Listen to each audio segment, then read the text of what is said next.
అన్నయ్య నా గురించి చాలా ఎక్కువ చెప్పారు, కానీ చెప్పినంత కాదు. కానీ చప్పట్లు కూడా మన ప్రభువుకి మహిమ కలగాలి, కానీ మనుషులకు కాదు. అన్నయ్య చూపించినటువంటి ప్రేమను బట్టి, అలాగే నన్ను చేర్చుకున్నటువంటి సంఘమైనటువంటి మీ ప్రేమను బట్టి కూడా మీ అందరికీ కూడా ప్రత్యేకంగా వందనాలు తెలియజేస్తున్నాను. దేవుని వాక్యంలోనికి మనం వెళ్ళే ముందు చిన్న ప్రార్థన చేసుకొని 2 మాటలు చిన్న ప్రార్థన. ప్రేమ గల మా తండ్రి, పరిశుద్ధుడ, ఘనుడ, మహోన్నతుడ, జీవము కలిగిన దేవ, జీవాధిపతివైన యేసు రక్షక, మీకు స్తోత్రం చెల్లిస్తున్నాను. పరమ తండ్రి, ఎక్కడ 2-3 కూడి నా నామం పేరిట ఏకీభవించి ప్రార్థించెదరు వారి మధ్యలో నేను ఉంటాను చెప్పిన మీరు నమ్మదగిన దేవుడు మా మధ్యలో ఉన్నారు. తండ్రి, ఇదిగో మాట్లాడుచున్న అయ్యా నీ దాసుడు స్వరం మాత్రమే నీ దాసునిది గాని మాటలన్నీ నీవే ప్రభువా. మీరు మాట్లాడడానికి నేను ఈ సాధనాన్ని నిలబెట్టుకున్నారు దేవా. ఆత్మీయంగా ఈ బిడ్డలందరూ కూడా విని దాని ప్రకారం చేయడానికి కృప చూపించమని ప్రార్థన చేస్తున్నా. ఇక్కడున్న బిడ్డలు నాయన వింటున్న ప్రతి మాట విని గ్రహించి దాని ప్రకారంగా జీవించే ఆత్మీయ అనుభవానికి నడిపించమని యేసు నామాన్ని బట్టి అడిగి ప్రార్థన చేస్తున్నాను తండ్రి, ఆమేన్. దేవునికి స్తోత్రం కలుగును గాక. ఇది నేను ఇక్కడికి 2వసారి రావటం. ఒకసారి ఒక జ్ఞాపకార్థ కూడికి వచ్చాను. ఆ రోజు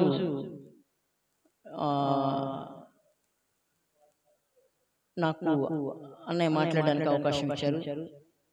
తర్వాత ఇప్పుడు మరలా సంఘంలో మరలా ఇలా కలుసుకోవడానికి మళ్ళా అన్నయ్య చూపించిన లేదా ప్రేమించిన దాన్ని బట్టి ప్రత్యేకంగా ముందు దేవునికి మహిమ, ఆ తర్వాత అన్నయ్య కూడా ప్రత్యేకంగా నాకు తెలియజేస్తున్నాను నన్ను ఆహ్వానించినందుకు. కొద్ది నిమిషాలు కొంచెం దేవుని మాటలంటే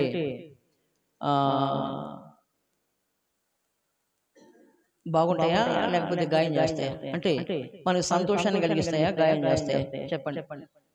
వాక్యం ఎప్పుడు బాధ పెట్టింది, దేవుని మాటలు ఎప్పుడు కూడా బాధ పెడతాయి. ఆ బాధని ఇవాళ మనం భరించాలి. వాక్యం ద్వారా ఏం చెప్పినట్టు ఏం పడితే చెప్పరు. దేవుని మాటలే విన్న మాటని దాని ప్రకారంగా మనం సరి చేసుకోవాలి. ఏం చేసుకోవాలమ్మా? సరి చేసుకోవాలి. వచ్చాము పోయాము. మాకు ఒక సామెత ఉంది, అమ్మాయి మా అన్నగారి కూతురి నాకు బిడ్డ అవుద్ది, మా ఇంటి ఆడపిల్ల. ఎప్పుడైనా సరే వాక్యం విన్న తర్వాత గుర్తుపెట్టుకోండి, వాక్యంలో తప్పులు వెతికే దానికన్నా కూడా తప్పులు వెతకాల్సి వచ్చినప్పుడు వెతకాలి, కానీ వాక్యం అలాగ ఉందో లేదో పరిశీలన చేసుకోవాలి. వాక్యం దైవజనులు చెప్తున్నప్పుడు అలాగ ఉందా లేదా అని పరిశీలన చేయాలి. తర్వాత వాక్యం చెప్తున్నప్పుడు ఇది నాకు చెప్పారు అని ఎప్పుడు అనుకోకూడదు. ఒకవేళ నిజంగా నీకే చెబితే మారటానికి ప్రయత్నం చేయాలి. ఏం చేయాలి? మారటానికి. అవును ప్రభువా, ఈయన చెప్తున్నటువంటి లేదా ఇదిగో ఈ దైవజనులు నిలబడి చెప్తున్నటువంటి మాటలు ఇవి నాకే గుచ్చుకున్నాయి, ఈయన నన్ను ఉద్దేశించి చెప్పారు అని అనుకునే దాన్ని బట్టి ఆ ఉద్దేశం ఒకవేళ నీదే అయితే సరి చేసుకోవడానికి ప్రయత్నం చేయాలి. ఏం చేయాలి? సరి చేసుకోవాలా. సరి చేసుకుంటేనే దేవుళ్ళు ఎదగలుగుతావు. సరి చేసుకోకపోతే నువ్వు ఎప్పుడూ ఎదగలేవు. దేవుళ్ళు ఎదిగే వాళ్ళగా ఉండాలి, కానీ దిగసారిపోయే వాళ్ళగా ఉండకూడదు. మనం పరిశుద్ధ గ్రంథాన్ని ఒక్కసారి జ్ఞాపకం చేసుకుంటే, పరిశుద్ధ గ్రంథంలో నేను ఒక్క వచనాన్ని మీకు జ్ఞాపకం చేస్తాను. ఆ వచనాన్ని తర్వాత దేవుని వాక్యానికి మనం వెళ్దాం. ఈ రోజున వాస్తవంగా ఈరోజు ఏంటో చెప్పండి. అంటే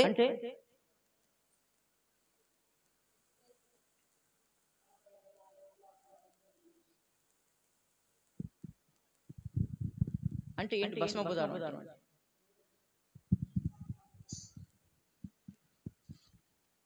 చెప్పండి, భస్మ బుధారం అంటే తెలియదు మనకు కదా. దీని ఆర్సీఎములు విభూది బుధవారం అంటారు. విభూది, మనమేమో భస్మ బుధవారం అంటాం. ఇది బ్యాప్టిస్టు లోథరన్లో భస్మ బుధవారం అంటాం. తర్వాత మిగిలినటువంటి వీళ్ళే ఏమంటారంటే లెంట్ డేస్ అంటారు, అంటే శ్రమల దినాలు.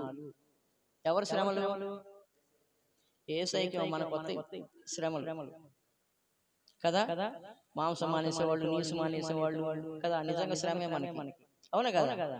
ఎంత శ్రమ తినకూడదు. చాలా మంది అనుకుంటారు బాగా శ్రమల దినాలు వచ్చింది, 40 రోజులు గుడ్డి తినకూడదు, చేప తినకూడదు కదా. మీరు తినకుండా వచ్చిన పాస్టర్ గారు కూడా చంపేస్తారు. అదేమంటే పాస్టర్ గారు శ్రమల దినాల్లో నీసు తినకూడదు, నీసు ముట్టకూడదు అన్నట్టు. నిజమేనా?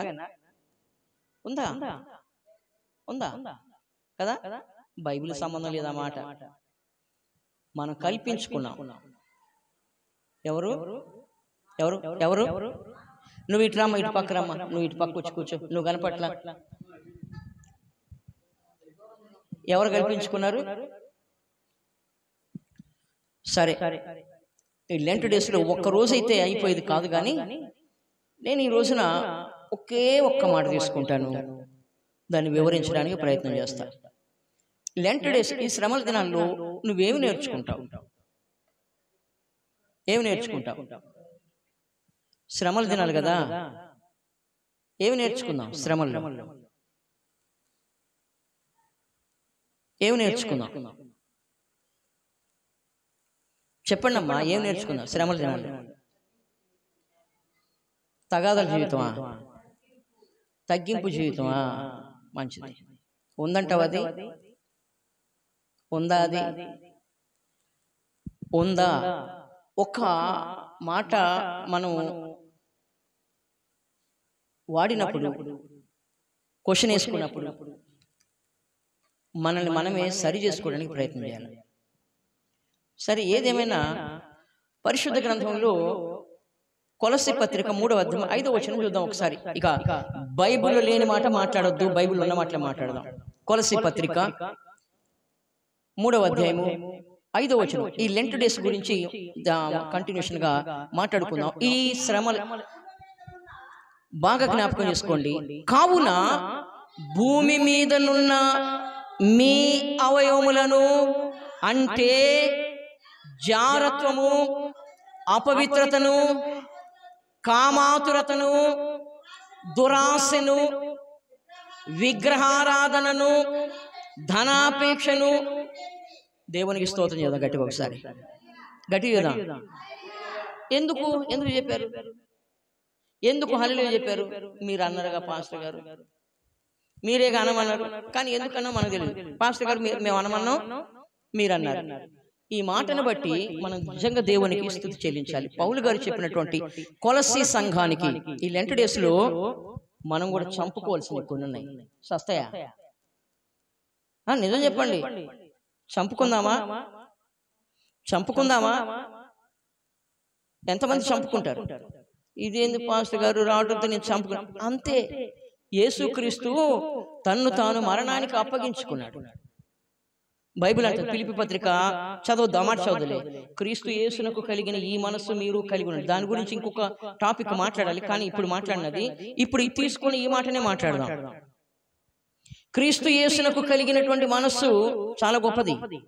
యేసుక్రీస్తు ప్రార్థన, ఈ లెంట్ డేస్ అంటే ఆయన శ్రమ పొందిన 40 దినాల్ని, ఆయన పడినటువంటి శ్రమల్ని, కష్టాలని, వాటిని జ్ఞాపకం చేసుకుంటూ మనం బ్రతకాల ఈ 40 దినాలు ప్రభు కోసం. ఎవరి కోసం బ్రతకాల? భువ కోసం కాదు.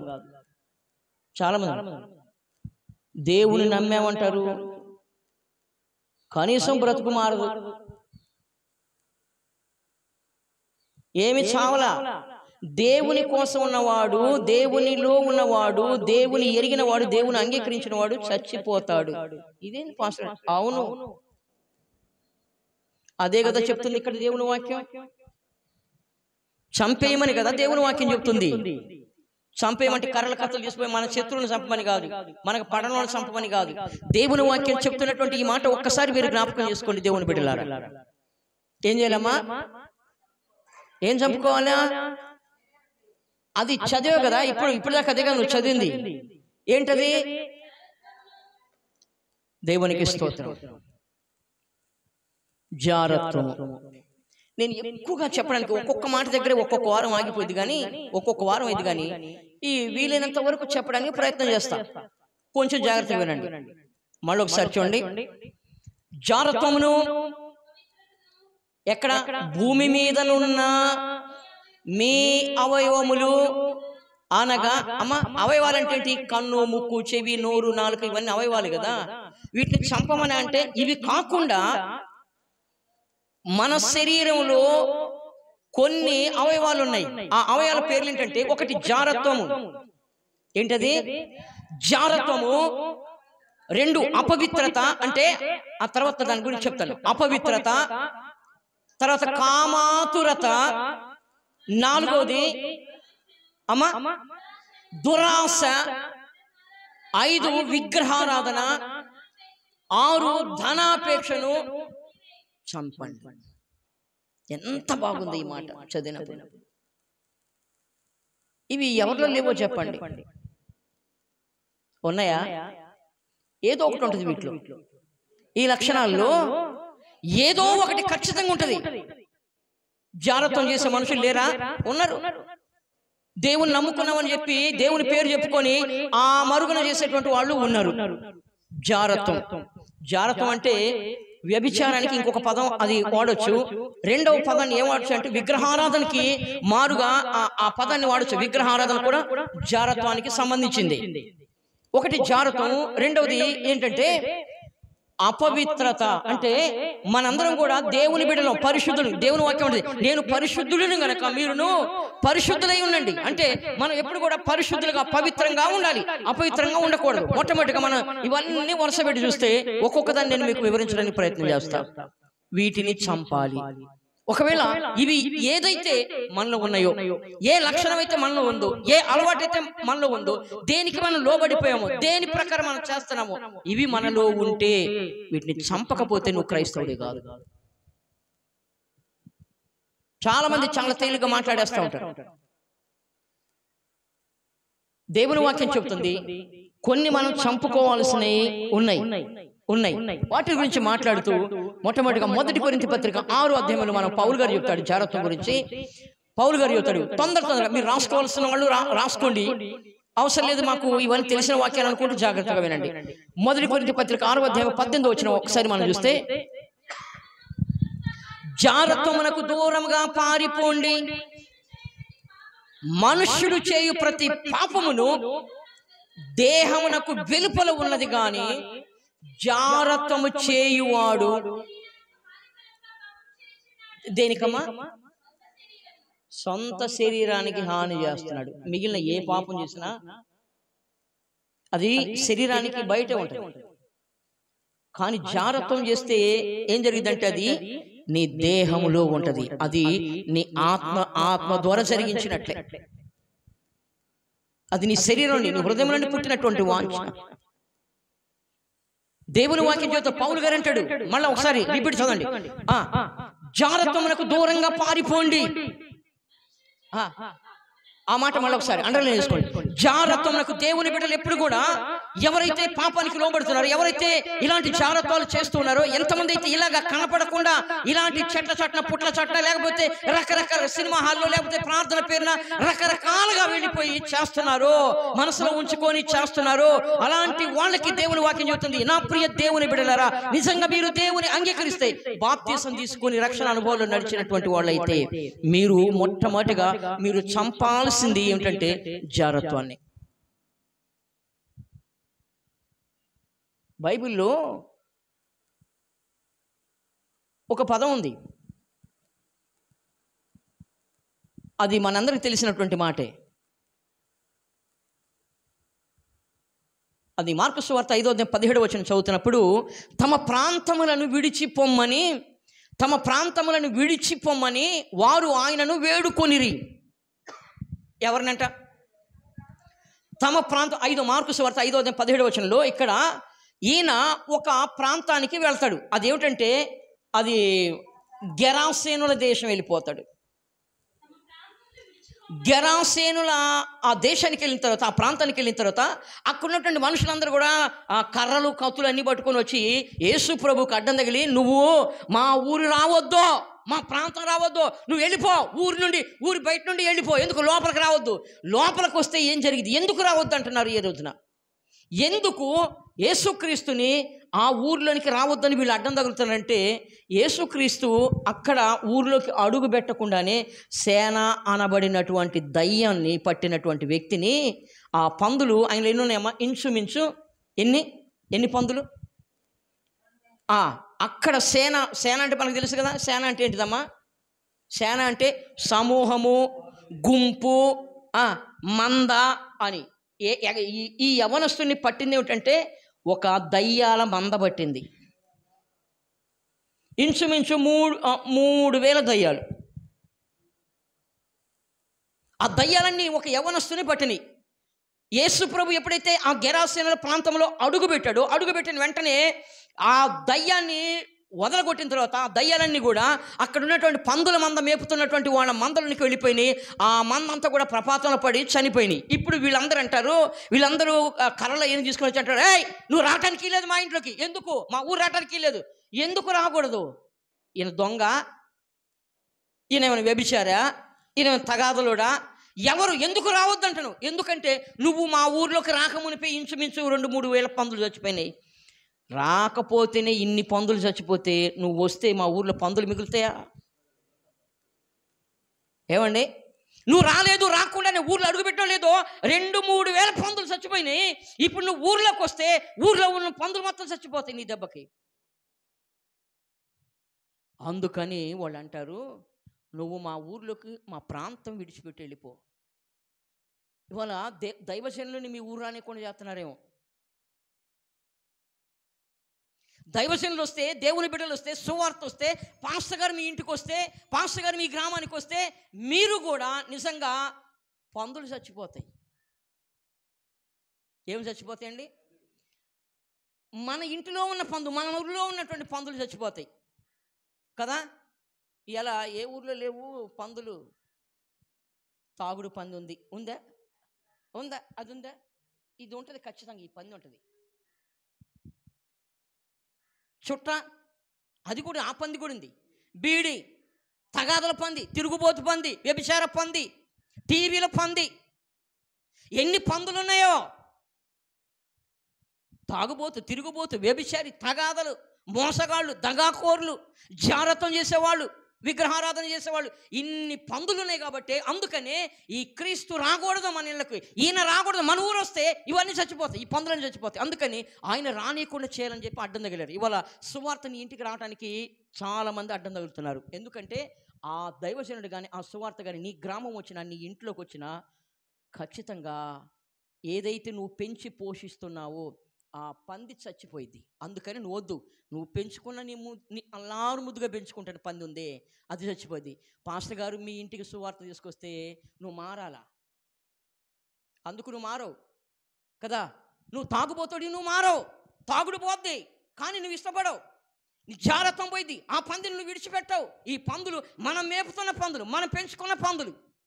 అందుకని దేవుని వాక్యం అంటుంది, ఈ లెంట్ డేస్లో, ఈ శ్రమల దినాలలో యేసు ప్రభువు ఆయన కలిగినటువంటి మనసు మనం కలిగి, ఆయన పడినటువంటి శ్రమల్ని మనం జ్ఞాపకం, మనం శ్రమలు పడమని కాదు ఇక్కడ, ఆయన పడినటువంటి శ్రమలు, ఆయన మన కొరకు పడినటువంటి కష్టాలు, ఆయన మన కోసం చేసినటువంటి శిలువ యాగం, అవన్నీ మనం జ్ఞాపకం చేసుకొని వాటిని తలపోసుకొని మన జీవితంలో మనం ఏమైతే దేవునికి విరోధంగా జీవిస్తున్నాం, ఏదైతే దేవునికి వ్యతిరేకంగా చేస్తున్నామో అవన్నీ కూడా ఈ రోజున చంపుకోవాలి. ఆ పంది చచ్చిపోవాలి. దేవునికి స్తోత్రం. గట్టి చేద్దాం. హల్లెలూయా, హల్లెలూయా, హల్లెలూయా. ఆ పంది చచ్చిపోవాలి ఈ రోజున. ఒకవేళ అలాంటి ఇప్పుడు చెప్పబడుతున్నటువంటి పందుల్లో ఏ పంది నీ దగ్గర ఉన్నా దాన్ని ఈ రోజున చంపేయి. జారత్వము, ఏ పంది ఇది? ఉంటాయి చాలా మందిలో, అందరి దగ్గర లేకపోయినా కానీ జారత్వం అనే పంది ఖచ్చితంగా ఎక్కడో ఒక చోట, ఎవరో ఒకళ్ళ ఇంట్లో, ఎవరో ఒకళ్ళు దీన్ని పెంచి పోషిస్తూనే ఉన్నారు. అవునా కదా?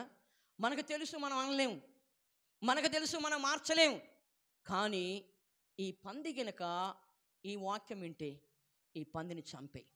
విన్న తర్వాత దేవుని వాక్యం చెబుతుంది, జారత్వమునకు దూరంగా ఏం చేయాలండి? పారిపోవాలా? దగ్గర పోవాలా? దేవుని వాక్యం చెప్తుంది పారిపోవడం అలవాటు చేసుకో, కొన్నిటికి మాత్రమే. ఇలాంటివి నీ దగ్గరకు వచ్చినప్పుడు మీకు తెలుసలేదో, ఎవరి కాలంలో ఉన్నటువంటి యోసేపు కూడా ఆయనకి అవకాశం వచ్చినప్పుడు చేశాడా, పారిపోయాడా? అమ్మ, బైబిల్ మనకు చెబుతుంది ఆయనకు కూడా అవకాశం వచ్చినప్పుడు జారత్వానికి ఆయన కూడా ఎంత దూరంగా పారిపోయాడంటే, అక్కడ తన చొక్కా సైతము, అంగి సైతము అక్కడే వదిలేసి పారిపోయాడు. అది ఏమి నేర్పిస్తుంది అంటే, అది దైవభక్తి. జారత్వానికి మనం కూడా దూరంగా పారిపోవాలి. ఒకవేళ ఇలాంటి లక్షణాలు, ఇలాంటి పందులు ఎవరిలోనైనా ఎక్కడైనా పోషించబడుతుంటే, నిజంగా నువ్వు బాప్తీసం తీసుకుని రక్షణ అనుభవాలు పొంది ఇంకా వీటిని కంటిన్యూషన్ చేస్తూ ఉంటే, ఈరోజే చంపేయి. ఏం చేద్దాం? పోషిద్దామా, చంపేద్దామా? ఇదే దేవుని వాక్యం చెప్తుంది. చంపండి, జారత్వమునకు దూరంగా పారిపోండి. జారత్వం జరిగించేవాడిని ఏమని చెప్తుంటే, బైబిల్ మీరు చదువుతున్నప్పుడు మీరు ఇదే అధ్యాయంలో 1 కొరింథీ పత్రిక 7వ అధ్యాయం 2వ వచనాన్ని మనం చదివితే, ఆయనను జారత్వము జరుగుచున్నందున ప్రతివానికి సొంత భార్య కావాలి. ఆ రోజు ఉన్నటువంటి కొరింథీ సంఘములో దేవుని భక్తులకు, దేవుని బిడ్డలకు దేవుడు పౌలు గారి ద్వారా ఇచ్చిన హెచ్చరికలు. ఆ రోజు ఉన్నారు, ఈరోజు ఉన్నారు. ఆ రోజు దేవుని నమ్మినామన్న పేరు మీద జరిగించారు, ఈ రోజున కూడా దేవుని నమ్మామన్న పేరు మీదనే జరిగిస్తూ ఉన్నారు. మీరు ఇంకా చదివినట్లయితే 5వ అధ్యాయము 1వ వచనం కూడా చదువుదాం. మీలో జారత్వం ఉన్నదని వదంతు కలదు, మీలో ఒకడు తన తండ్రి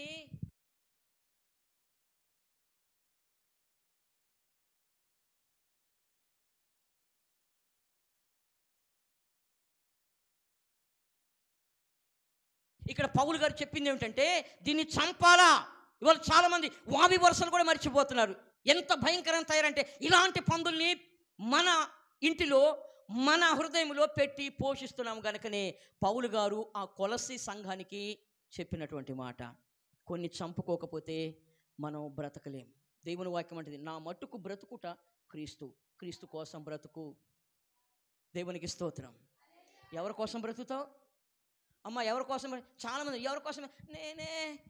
నేను నా పిల్లల కోసం బతుకుతున్నా, నా పిల్లల కోసమేనండి, ఆయన కోసం బతుకుతున్నా. ఆయన ఇంకో దాన్ని తీసుకొని పోతాడు. నువ్వెవరి కోసం బతుకుతున్నావు? ఈయన ఎవరి కోసం? ఏమండి చెప్పండి. చాలామంది, నేను ఒక ఆయన అడిగా, అయ్యా ఎందుకయ్యా, ఏంది ఆ తాగుడు, ఏంది నువ్వు? ఆటగారు నువ్వు అట్ట చేతి కుదరదండి, నేను బతికేదే దేనికోసం అంట, అది లేకపోతే నాకు పీకేస్తోటి అండి, పీకేస్తోటి అంట, నాది గుంజుతా ఉంటుంది, చేతులు ఉరుకుతా ఒకటి, షేక్ వచ్చేస్తుందంట. ఎందుకు ఎవరి కోసం బ్రతుకుతున్నావు? ఎవరి కోసం బ్రతుకుతున్నావు? నేను దానికోసం అండి. పిల్లలు వచ్చి అడిగాను, నానా నువ్వు తాగితే నేను చచ్చిపోతా. నువ్వు చచ్చిపోతే నాకేంద్రా, సావు, నువ్వు సావు, నాకే, నువ్వు చస్తే నేను మానుకుంటున్నా, నేను మానుకోను. ఎలా ఉన్నారు చూడండి, ఎవరి కోసం బ్రతుకుతున్నారో కూడా తెలియదు. పౌలు గారు అంటాడు, ఇవి కాదు, ఇవన్నీ కూడా శారీరక సంబంధమైంది. పౌలు గారు చెప్తున్నటువంటి, నా మట్టుకైతే నిజంగా నువ్వు రక్షించబడితే, నిజంగా నువ్వు దేవుని ఎరిగిన వాడు అయితే, నువ్వు నిజంగా సత్యంలో నడిచేటువంటి వాడు అయితే, ప్రభు కోసమే బ్రతుకు. ఒకవేళ చనిపోవలసి వస్తే లాభం, అది అంతకన్నా గొప్ప లాభం లేదు. ఏమి ఈ లోకంలో ఏం ఉద్ధరిస్తాం చెప్పండి?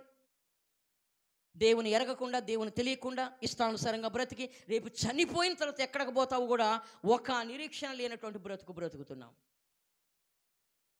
దేవుని నమ్మాం, నిజంగా ఇవాళ చాలామంది దేవుని నమ్మి కాదు, దేవుని పేరు చెప్పుకొని దేవుని అమ్ముకొని బతుకుతున్నారు. నమ్ముకొని కాదు, అమ్ముకొని, దేవుని పేరు చెప్పుకొని దేవుని అమ్ముకొని బ్రతుకుతున్నారు. ఎట్లా ఉన్నాం? ఇంకా మనం చనిపోలా. వాస్తవంగా అంటే ఇంకా బాప్తీసం పొందాము, కానీ బాప్తీసం అంటే ఏంటమ్మా చెప్పండి? బాప్తీసం అంటే అర్థం ఏం చెప్పు అమ్మా, చెప్పండి. బాప్తీసం అంటే ఏంది? రక్షణ పొందటమా? ఇది ఎవరు చెప్పారు మీకు కొత్త అర్థం? బాప్తీసం అంటే అర్థం ఏందండి? రక్షణ పొందటమా? అరే వాయు రక్షణ అంటే పాత గతించడం. అరే అది కాదమ్మా, మీరు ఏదేదో అనుకున్నారు. బాప్తిస్మము అంటే అర్థం ఏంటంటే పాతి పెట్టడం అని అర్థం, లేకపోతే చనిపోవటం అని అర్థం. బాప్తిసం అంటే ఏంది? ఇవాళ చాలామంది ఈ భ్రమలో ఉన్నారు. నేను వస్తాను, నువ్వు రక్షణ పొందుకున్నావు. ఏ రక్షణ ఏందమ్మా? రక్షణ ఏంది? రక్షణ అంటే బాప్తిసానికి ఒక పేరు. బైబిల్లో చెప్పిందా? బాప్తిసం వేరు, రక్షణ వేరు. బాప్తిసం అంటే పాతి పెట్టడం, చనిపోయినోనే పాతి పెట్టేది. బాప్తిసం పొందినవాడు క్రీస్తు కోసం బ్రతకాలి. బ్రతికినను క్రీస్తు వారము, చనిపోయినా క్రీస్తు వారమే. మన బ్రతుకు మూలమునైనా సరే, మన చావు మూలమునైనా సరే దేవునికి మహిమ కలగాల. దేవునికి స్తోత్రం, హల్లెలూయా. అందుకని మనం బ్రతికితే క్రీస్తు కోసం బ్రతుకుదాం. అందుకని మనలో ఉన్నాయి, మనం బ్రతకాలంటే మనలో ఉన్నాయి చంపాల. మనం బ్రతకాలంటే ఏం చేయాలా? మనలో ఉన్నాయి చంపాల. అది మొట్టమొదటిగా చెప్తున్నటువంటి మాట. ఎంత భయంకరమైనటువంటి మాటలు ఇక్కడ పౌలు గారు. నేను 4 రెఫరెన్సెస్ చూపిస్తాయి ఈ ఒక్క మాటలో. ఏంటంట? ఒకటి, జాగ్రత్తకి దూరంగా పారిపోవాలా, దగ్గరికి పోవాలా? మనం దూరంగా పోతాం. ఒక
పెద్దలు పెద్దలాగా ఉండాలి కదా, పెద్దలు దైవికంగా ఉండాలి కదా.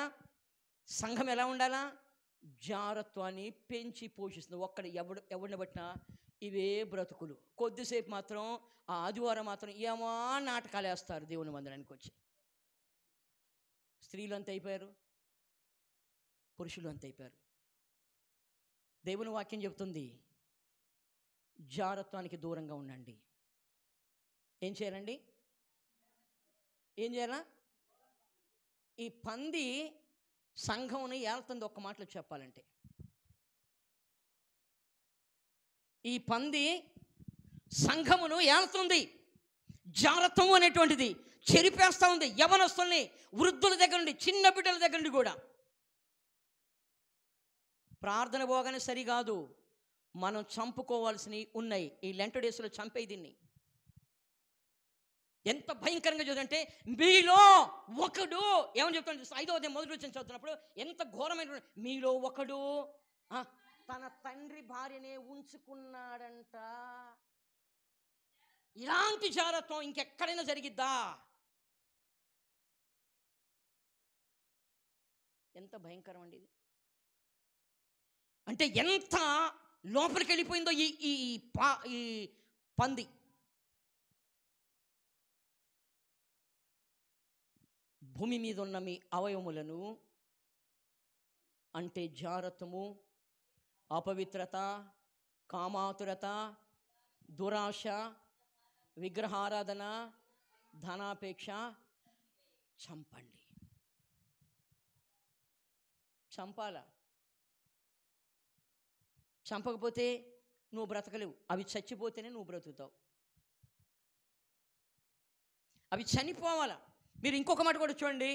ఎఫెసీ పత్రిక 5వ అధ్యాయం 3వ వచనం చదువుతున్నప్పుడు, ఎఫెసీ పత్రిక 5వ అధ్యాయం 3వ వచనం చదువుతున్నప్పుడు అక్కడ ఏమని చెప్తుందంటే, పౌలు గారు చెప్పినటువంటి మాటలు చాలా చక్కగా ఉంటాయి. ఒక్కసారి మనం జ్ఞాపకం చేసుకుందాం. 5వ అధ్యాయం 3వ వచనం, మీలో జారత్వమే కానీ ఏ విధమైన అపవిత్రతయే కానీ లోభత్వమే కానీ వీటి పేరైనా మీరు ఎత్తకూడదు. ఇదే అమ్మా ఎవరాళ్ళు? అమ్మా చెప్పు, ఎవరాళ్ళు? ఎవరికి తగదు ఇది? ఎవరికి తగదు? దేవుని బిడ్డలకి, రక్షణ పొంది బాప్తిసం అంటున్నారే, ఇందాక రక్షణ అన్నారే, ఆ రక్షణ పొందినటువంటి వాళ్ళకి ఇది తగదు. జ్ఞాపకం చేసుకోండి, ఇది ఉండకూడదు. ఏంటంట? జారత్వమే కానీ, అపవిత్రతే కానీ, లోభత్వమే కానీ ఇలాంటివన్నీ పరిశుద్ధులకి తగవు, దేవుని బిడ్డలకి తగవు. చాలామంది ప్రార్థన టైం అయినా కానీ ముసలమ్మ ముచ్చట్లు పెట్టుకుంటారు కదా, పెట్టుకుంటారు లేదా? ఆడ పాస్టర్ గారు పాడుకొని డ్రమ్ము కొట్టుకొని కానీ మనం కదలం. ఎందుకంటే మన భక్తి ఇదే, ఇంతవరకే. మనం ఎవరికి లోబడం? మాకు పాస్టర్ గారైనా సరే, ఎవడైనా సరే, యేసుక్రీస్తు వచ్చిన మేము ఇలా లోబడం. ఎందుకంటే మాదదో టైపు క్రైస్తవ్యం, మాదదో టైపు భక్తి. మా భక్తి ఎవడికి లోబడే భక్తి కాదు, మా భక్తి ఏం మారే భక్తి కాదు. మేము ఇట్టనే ఉంటాం, మాకు నచ్చినట్టే ఉంటాం. నీకు నచ్చినట్టు కాదు నువ్వు ఉంటాం, దేవునికి నచ్చినట్టుండు. ఎట్లుంటావండి? ఎవరికి నచ్చినట్టు ఉంటావు? నీకు నచ్చినట్టు కాదు. నీ బ్రతుకు మార్చింది, నీ కొరకు ప్రాణం పెట్టింది ఆయనే. ఫిలిప్పీ పత్రిక ఒక మాట నేను మీకు జ్ఞాపకం చేస్తా. 3వ అధ్యాయము 14 అనుకుంటాను. ఫిలిప్పీ పత్రిక ఒక మాట నేను మీకు జ్ఞాపకం చేసుకుంటా. ఒక్క నిమిషం తల్లి. ఫిలిప్పీ పత్రిక నేను కరెక్ట్గా వచ్చిన తీసి చెప్తాను.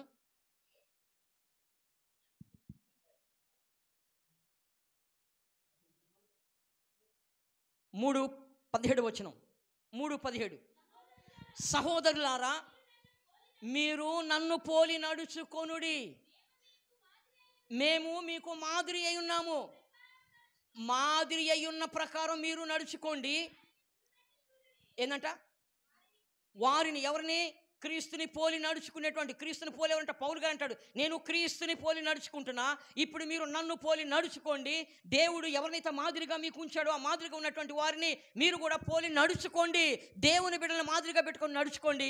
మీరు ఎవరినో కాదు, వ్యభిచారినో, దొంగనో, పేకటగానో, తగాదగానో, లేకపోతే నోటి దోలోనే వీళ్ళని కాదు మనం మాదిరి పెట్టుకోవాల్సింది.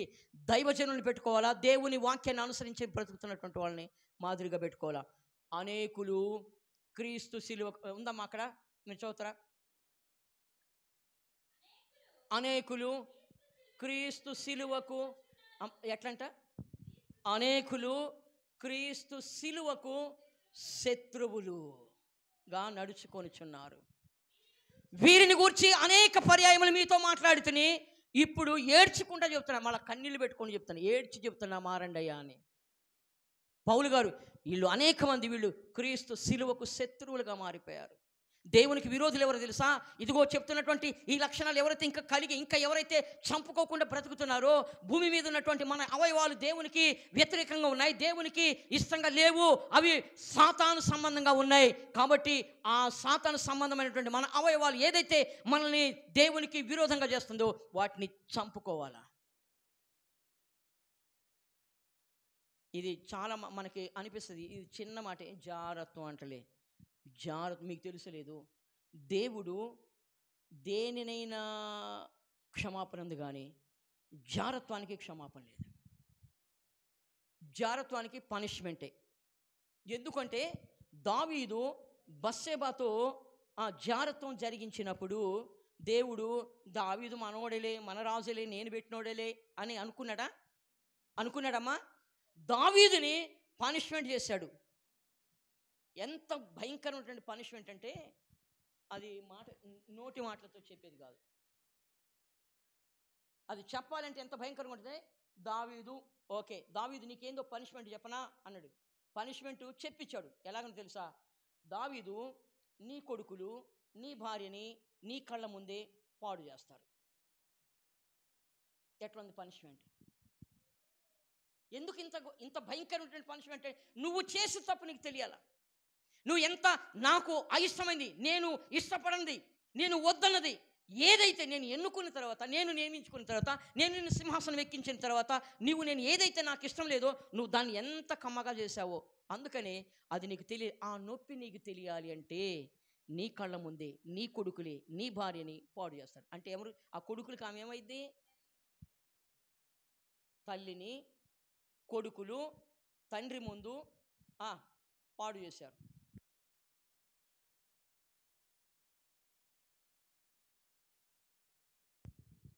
దేవుని వాక్యం చెప్తుంది, ఈ పంది ఉందేమో ఈ లెంట్ డేస్లో దీన్ని చంపాల. ఏమా ఏం చేద్దాం? కుడితిపోద్దామా?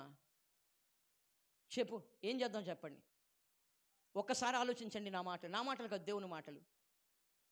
ఒకవేళ ఇలాంటి నీవు చంపుకోలేకపోతే ఈ రోజు నుండి ప్రభు పాదాల దగ్గర నువ్వు మోకరించి అడుగు, ప్రభువా నేను ఇప్పటి వరకు ఈ పందిని నేను పెంచి పోషిస్తున్నాను ప్రభువా, నా జీవితంలో నేను అనుకున్నాను నేను మారిపోయి నేనేం చేయట్లేదు అనుకున్నా, కానీ ప్రభువా ఇది నాకు తెలియకుండానే నన్ను ఏలుతుంది ప్రభువా, ఈ పాపం నన్ను ఏలుతుంది ప్రభువా. ఏదైతే నువ్వు చేస్తావో దానికి దాసుడు అయిపోతావు. పాపం చేయి ప్రతివాడు పాపానికి దాసుడే కాదా? దాసుడే. నువ్వు దేన్నైతే కొనసాగిస్తున్నావు దానికి దాసుడు అయిపోతావు. దెస్సలోనిక పత్రిక మనం చదువుతున్నప్పుడు, దెస్సలోనిక పత్రిక మనం చదువుతున్నాం 4వ అధ్యాయం 7వ వచనం చదువుతున్నప్పుడు, మొదటి దెస్సలోనిక పత్రిక 4వ అధ్యాయం 7వ వచనాన్ని, అమ్మా పరిశుద్ధులగుటకే దేవుడు మనలను పిలిచెను గాని అపవిత్రులుగా ఉండడానికి దేవుడు మనల్ని, దేవునికి స్తోత్రం, హల్లెలూయా, గట్టిగా చెప్పండి హల్లెలూయా. దేవుడు నిన్ను నన్ను ఎందుకోసం పిలుచుకున్నాడు ఒక్కసారి ఆలోచన చేయండి. దేనికోసం అండి చెప్పండి? దేవుని మందిరానికి ఎందుకు వచ్చావు? పాట పాడటానికేనా? నేను పాట పాడటానికి వచ్చానండి. అందుకా వాక్యం నాకెందుకండి? వాక్యం నాకెందుకు? ఒకవేళ వాక్యం చెప్పుకో, ఓకే చెప్తారు, మీరు చెప్పుకోండి, నేను మారను. ఏంట నేను మారను. చాలామంది అపోస్తల కార్యం 17:30 ఒక మాట ఉంది. అపోస్తల కార్యం 17:30 ఒక మాట ఉంది. అదేంటో తెలుసా? చదవండి ఒకసారి. 17:30. దేవుడు ఆ అజ్ఞాన కాలములను చూడనట్టు పోయాడు. ఎప్పుడో అప్పుడు, ఇంతకుముందు నువ్వు దేవుని ఎరగనప్పుడు, అజ్ఞానంలో బ్రతికినప్పుడు, అప్పుడు దేవుడు ఆ అజ్ఞాన కాలములను చూచి కూడా చూడనట్టు పోయాడు. ఇప్పుడైతే ఊరుకుంటాడా? ఇప్పుడు కాదు, నువ్వు మారాలని కోరుకుంటున్నాడు. నీ బ్రతుకు మారాలని, నీ జీవితం మారాలని, నువ్వు మారాలని దేవుడు కోరుకుంటున్నాడు. అందుకే నిన్ను మార్చుకోవడం కోసమే ఆయన తన సిలువలో ప్రాణం పెట్టాడు. ఆయన ఊరకబెట్టలా, నిన్ను నన్ను ప్రేమించాడు. నీ కోసం నా కోసం ప్రాణం పెట్టిన వాళ్ళు ఎవరంటే ఏం చెబుతావు? నా కోసం మా నాన్న బాగా, మీ నాన్న బాగా నీకు బాగా డబ్బులు ఇవ్వచ్చు, బట్టలు ఇవ్వచ్చు, వస్తువులు ఇవ్వచ్చు, చదువు ఇవ్వచ్చు, విద్య బుద్ధులు ఇవ్వచ్చు, కానీ రక్షణ మాత్రం ఇచ్చేది ఒక్క యేసయ్య మాత్రమే. దేవునికి స్తోత్రం. ఒకవేళ ఏదైనా సమస్య వస్తే నీ కోసం మీ నాన్న ప్రాణం పెట్టాడు, పెడతాడా? చెప్పండి. నీ కోసం ప్రాణం పెట్టిన వాళ్ళు ఎవరు లేరు. అమ్మ పెట్టింది నీ కోసం ప్రాణం పెట్టిద్దా? ఒక్కసారి ప్రయత్నం చేసి చూడు. నాన్న ఇదిగో నేను సమాధి, చాలామంది అంటారు కదా, ఓహే అయ్యా నువ్వు చచ్చిపోతా నేను కూడా చచ్చిపోతారా, నిన్ను ఆడబెడతాడు, నన్ను ఆడబెడతాడని చెప్పి ఒక ఆయన గట్టి ఏడుతున్నాడు. చూద్దామని చెప్పి పెదకొండ పనిలో ఏడుతున్నాడు. అయ్యా నా కొడుకు పోతే నేను కూడా పోతాడయ్యా, నా కొడుకుని ఆడబెడతాడు, నన్ను ఆడబెట్టని చెప్పి ఏడుతుంది తల్లి. చూశాను. ఇవన్నీ కళ్ళబొల్లి మాటలు కదా, అబద్ధాలు కదా. నేను అన్నా, అరే ఆ ముసలమ్మని పాపం ఎందుకు ఎట్టు ఆడబెట్టి నన్ను పెట్టమంటుందిగా, ఆమెను కూడా తీసుకొచ్చి కట్టండి. ఏంటంట? ఆమెను కూడా తీసుకొచ్చాను. నా కొడుకు ఆడబెడతాడు, నేను ఆడబెట్టండి, నేను చచ్చిపోతానయ్యా అని తీసుకొచ్చి పెట్టండి. ఇప్పుడు అదే ఏడ్చింది, నన్ను ఆడబెట్టాడు ఆడబెట్టి నాకు సత్యం ఆడవాళ్ళు కాబట్టి అంతేనా? ఆడవాళ్ళు కాబట్టి ఏడుతుందట, అంతేనట కదా. మరణం వచ్చేసరికి చెప్పండి, చచ్చిపోతావా? కొడుకు కోసం చచ్చిపోతావా? చస్తావమ్మా? ఎవరు రావరు, అదంతా అబద్ధం, ట్రాష్, ఒట్టి అబద్ధం. అవి ఊరికి అనుకోవడానికి బాగుంటాయేమో. నీ భర్త మా ఆయన చచ్చిపోతే నేను చచ్చిపోతా, సత్తవా? ఇంతకుముందు వెనకటి రోజుల్లో సతీ సహగమని, భర్త చచ్చిపోతే భార్యను తీసుకుపోయి బలవంతంగా ఇష్టం లేకపోయినా తగలబెట్టి చంపేవాళ్ళు. ఇప్పుడు ఒకవేళ అది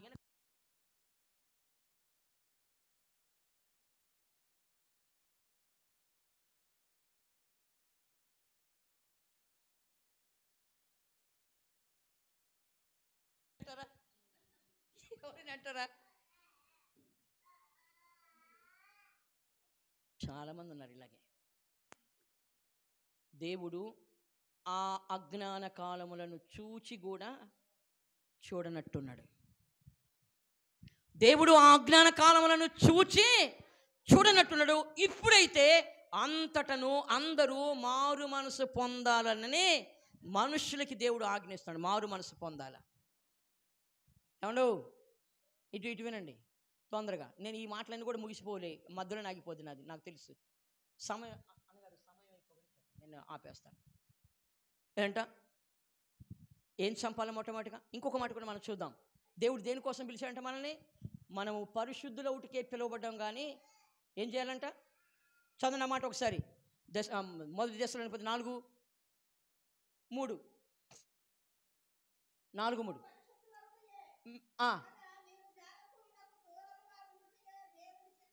ఏంటంట? జారత్వానికి మనం దూరంగా ఉండాలా. ఇందాక మనం చదివినటువంటి దానిలో జారత్వానికి దూరంగా పారిపోవాలని అక్కడ చెప్పాడు. ఎక్కడ? కొరింథీ పత్రికలో చెప్పాడు. ఇక్కడ దెస్సలోనిక సంఘంలో ఏం చెబుతాడంటే, దేవుని బిడ్డలైనటువంటి వాళ్ళతో మాట్లాడుతున్నటువంటి ఆయన చెప్పినటువంటి మన జారత్వానికి దూరంగా ఉండాలి. అవసరం దూరంగా పారిపోవాలి, దూరంగా ఉండాలా. ఎవరు అలాంటి వాళ్ళు సంఘంలో ఉన్నా, అలాంటి వాళ్ళు ఏమైనా చేసేటువంటి వాళ్ళు మన మధ్యలో కనబడుతున్నా, మనం వాళ్ళకి బుద్ధి చెప్పాలా, అది చేయకూడదని ఖండించాలా. అలా కాకుండా వాళ్ళతో మనం కూడా కలిసిపోతే ఏమంటారు చెప్పండి? తాటి చెట్టు కింద ఉండి కళ్ళు తాగామనుకోండి, ఏమంటారు? నేను పాలు తాగామనుకో, తాటి చెట్టు కింద ఉండి పాలు తాగామనుకో, ఏమంటారు?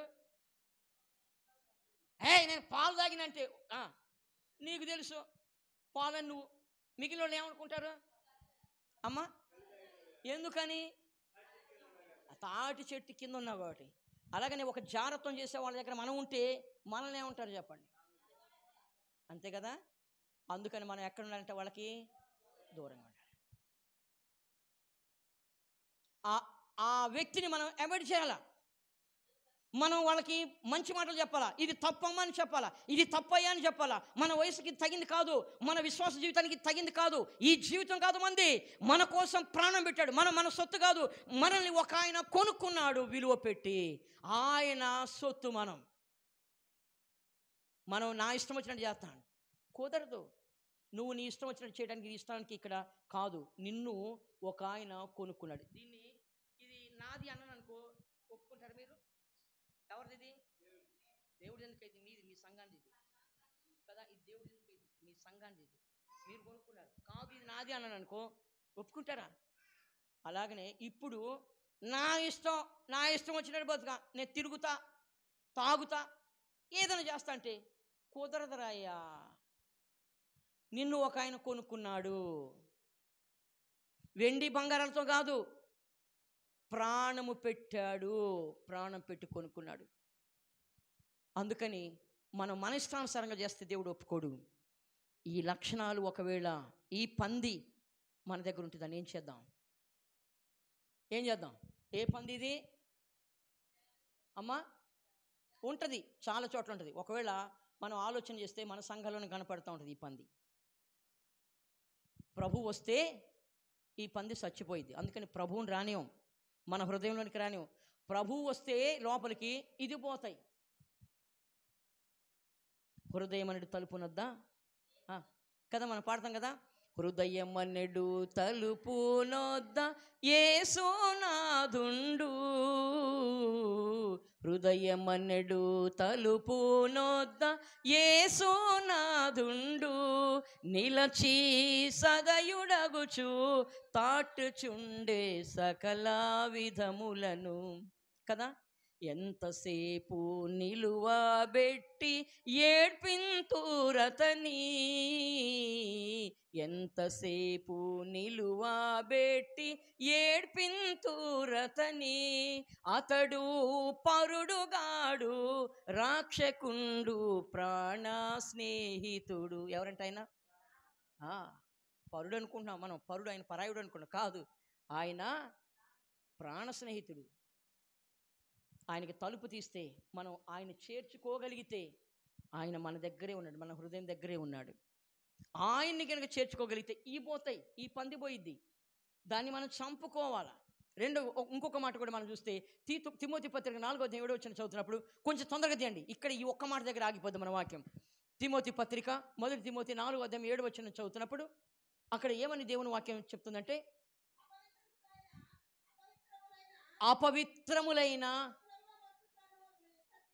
అపవిత్రమైన ముసలమ్మ ముచ్చట్లను విసర్జించి దేవోక్తి విషయములో నేను ఒక నిమిషం అమ్మా, నేను ఇంకో వేరే దానిలో టాపిక్. సామెతలు 6:32 అమ్మా, సామెతలు 6:32. ఇది కాదు, ఇది ఇంకొక దానిది. సామెతలు 6:32 చదువుదాం. సామెతలు 6:32. జారత్వము జరిగించువాడు కేవలము బుద్ధిశూన్యుడు, ఆ కార్యము చేయువాడు తన స్వనాశనమును కోరువాడు. ఎవరంట? జారత్వం జరిగించే వాళ్ళు ఎవరంట? బుద్ధున్నోళ్ళ, బుద్ధి లేనోళ్ళ? అమ్మా, బుద్ధి లేని వాళ్ళు మనం ఊరకనే కనిపెట్టవచ్చు కదా. జారత్వం జరిగించే వాడిని చూస్తే బుద్ధి లేనోడు మనకు అర్థమైపోద్ది. వాడు బుద్ధి చెప్పాల్సినటువంటి వాళ్ళే వయసులో సంబంధం లేకుండా ఇష్టానుసారంగా ఇలాంటి కార్యాలు జరిగిస్తూ ఉంటే దేవుని వాక్యం అలాంటి వాళ్ళని హెచ్చరిస్తుంది. ఏమన్నా తెలుసా? జారత్వం జరిగించేవాడు కేవలం బుద్ధిశూన్యుడు, అలాంటి వాడు తన స్వనాశనానికే తెచ్చుకుంటున్నాడు. అవునా కదా? దేవుని సన్నిధిలో దేవుని వాక్యం అంటది, దావీదు జాగ్రత్త జరిగించాడు లేదా? పాపం చేశాడు లేదా? చేసి ఏం చేయమని చెప్తుంది దేవుని వాక్యం? ఒప్పుకోవాలి కదా దేవుని సన్నిధిలో. అమ్మా, వాటిని దేవుని సన్నిధికి వచ్చి ఒప్పుకోవాలి. అంతేనా? ఇంకేమైనా ఉందా? చెప్పండి అమ్మా. అయ్యా జారత్వం చేసాం, ఒక తప్పు చేసాం, ఒక పాపం చేసాం, దేవుని సన్నిధికి వచ్చి వాటిని మనం ఒప్పుకోవాలా వద్దా? ఒప్పుకుంటే సరిపోద్దా? మనం చేసే పనిందే, ఒప్పుకుంటాం.